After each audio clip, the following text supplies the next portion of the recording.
Hello, in front of me I've got Honor Magic 4 Pro and Samsung Smart TV. In this video I'll show you how to cast screen from smartphone to TV using YouTube app. In the beginning make sure that both devices are connected to same Wi-Fi, and on your smartphone enter YouTube app, press this button in the top of the screen and select your TV.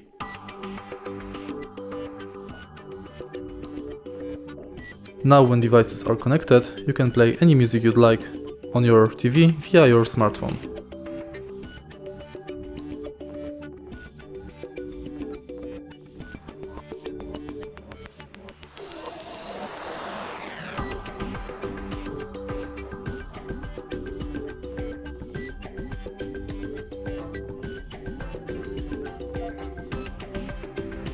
To disconnect devices, press this button again and select disconnect.